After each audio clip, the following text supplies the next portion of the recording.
Yesterday, while I was in the library, I was combing through their archives when I came across a newspaper article that was so bizarre I just had to read it to you. The article's headline was Tree Man Saves Dog. I made a photocopy and brought it home.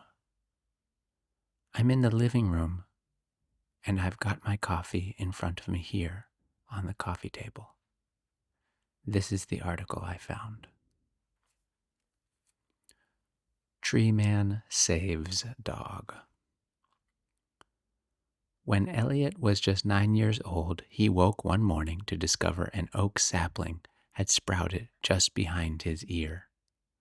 According to sources close to Elliot at the time, he hid the fact from his parents for weeks by wearing large hats and refusing to take them off.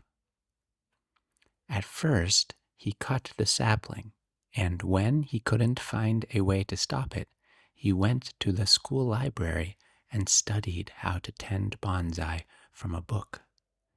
Eventually, the oak tree grew into a pint-sized version of the real thing, right on top of his head, Jeremiah Dodger told this reporter.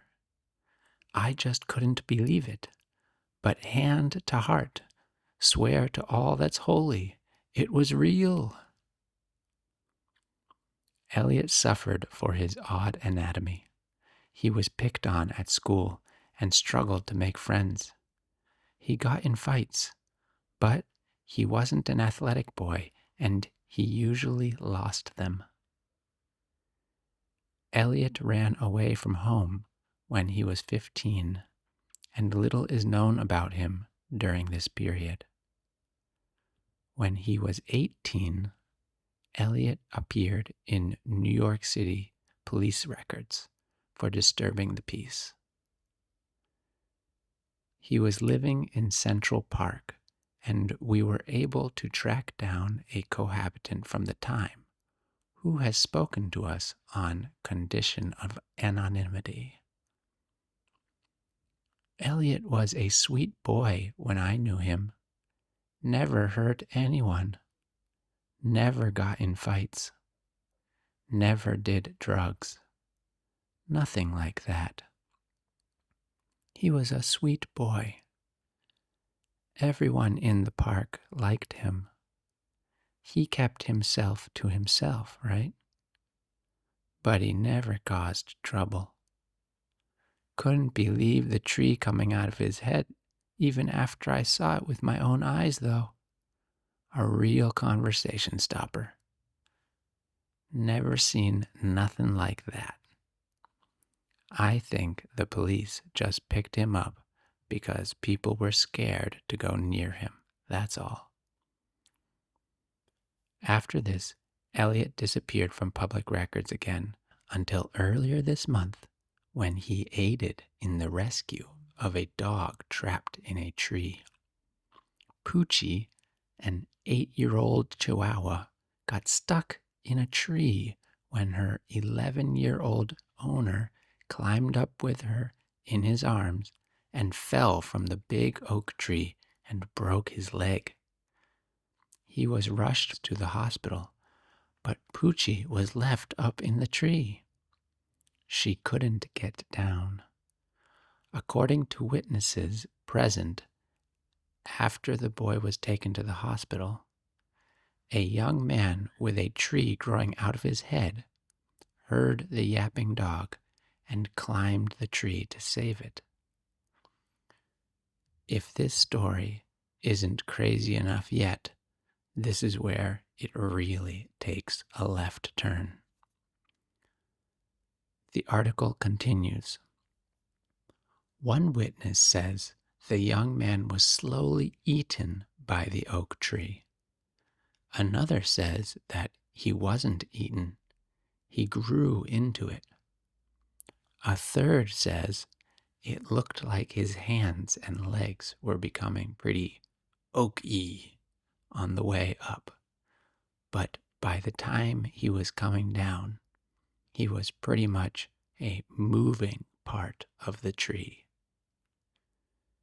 Everyone agrees he disappeared into the tree before he reached the bottom, but Poochie was able to jump from his arms when she got low enough. Internationally recognized arborist John Caperman has been brought in to discover what really happened. Research is ongoing, he told this reporter, but he declined to comment further. I was struck by this article first because it seemed totally fantastical. No one can have a tree growing out of them, and no one just becomes a tree in an instant. How would that even work? But then I started thinking about what Elliot must have been thinking. Why would he save that dog?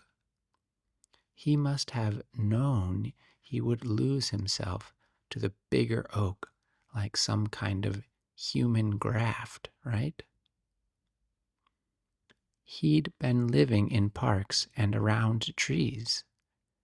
He must have known what happens when he touches a tree or gets too close, right? I couldn't get this thought out of my head.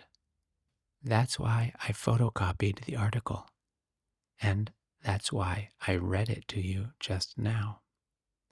Why would someone sacrifice themselves for something like someone else's dog caught in a tree? Anyone with a ladder could have saved that dog, after all. It turns out the tree is about an hour's drive from here. The article was written in 1994, but the tree is still standing. Actually, I've seen it before on a previous trip into the city. I'll drive in today and check it out. I wonder what happened to the arborist's research. Did he find anything? Maybe I'll look for him the next time I'm in the library.